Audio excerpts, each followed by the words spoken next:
Siepatkaa maan asukas!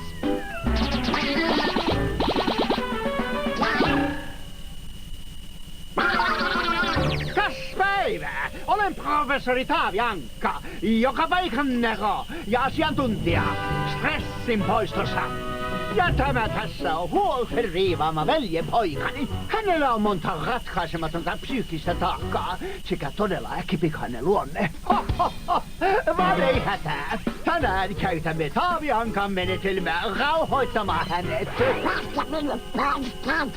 Nyt käytämme uusinta rentoutushilavitkutin härveliä ja teemme hänestä rennon kuin pullea paviaani pumpulissa. Ja nyt on parempi. Rentouttaaksemme potilaan on luotava rauhoittava ympäristö tyynnyttämällä kaikki aistit, näkö, tunto, kuulo, haju ja maku. Täydellinen pimeys on paras tapa rentouttaa silmät. Siihen käytämme Taavi Ankan pimeyskypärää. Toiseksi huolehdimme, että potilaalla on lämmintä ja lokoisaa.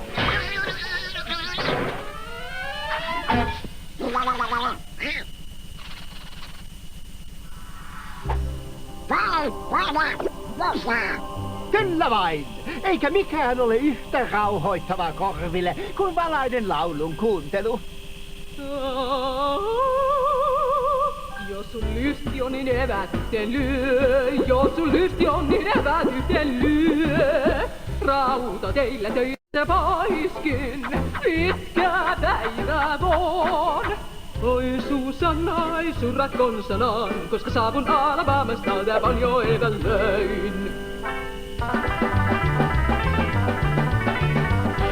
Ja nyt menuliin, koska nenä erottaa ruusun tuoksun ja varvastuoksun. Tästä minulla on aromitodistus haisuministeriöstä. Niin, aromaterapiassa käytetään tuoksuja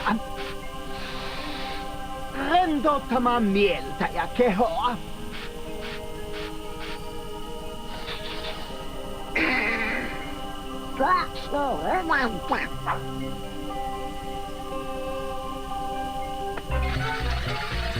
Aromaterapia on aika kallista lystiä.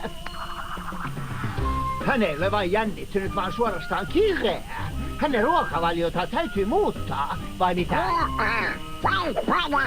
Pilkka kamelimilla teetä rauhoittaa väsyneitä hermoja.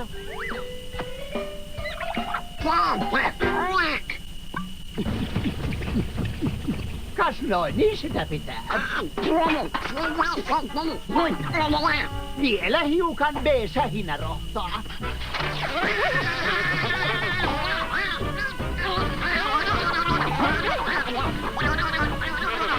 Yliannostus voi aiheuttaa ihottumaa. En voi uskoa, että hän on vielä kireä. Siksi meillä on tämä biopalautelaite. Se saa potilaan tiedostamaan, kuinka jännittynyt hän on mittaamalla stressin värähtelyt ja sitten muuntamalla ne sähkövirraksi. Loistava reaktio! No niin, nyt kun hänen pyrystönsä kärventyi, potilas on lähempänä autuasta rentoutuksen tunnetta.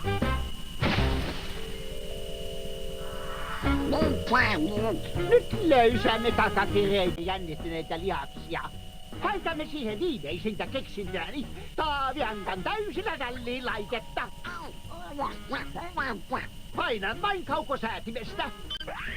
Ja potilas saa ihanan rentouttavan tällin hieronnan. Eikö olekin rentouttavia tällejä? Aivan hurmaavaa.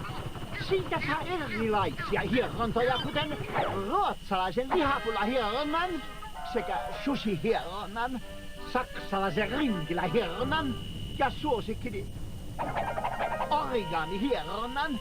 Haha, ruma ankapoika muuttui joutseeksi. Oho, pakko Esko sanoi, että stressin poisto on hyvin stressaavaa työtä. Joten nyt näytän, kuinka professorit rentoutuu.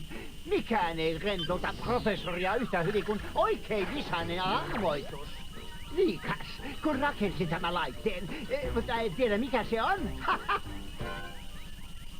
Olen aivan ymmälläni. Ja kuinka ollakaan, olen rentoutunut. Ja nyt takaisin Ankan pariin. Ja kun mikään muu ei auta, niin seuraava aihe, joka vaatii akupunktiohoitoa. Tämä tarkoittaa yleensä yhtä neulaa kerrallaan.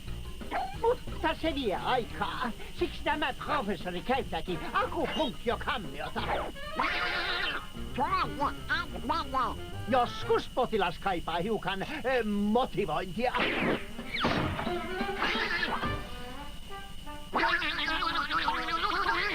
No siinäpä vasta todella rento toveri. No niin, nyt kun hoito on suoritettu, päästämme potilaan vanhaan ympäristöönsä, jotta näemme kuinka rentoutunut hän on.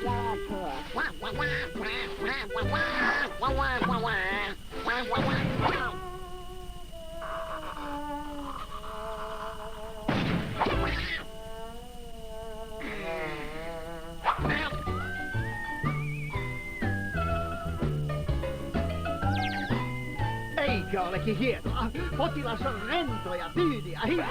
Vain siksi, koska minä olen nerokkain rentoutusterapeutti kautta aikain. Hän saapuukin kiittämään minua.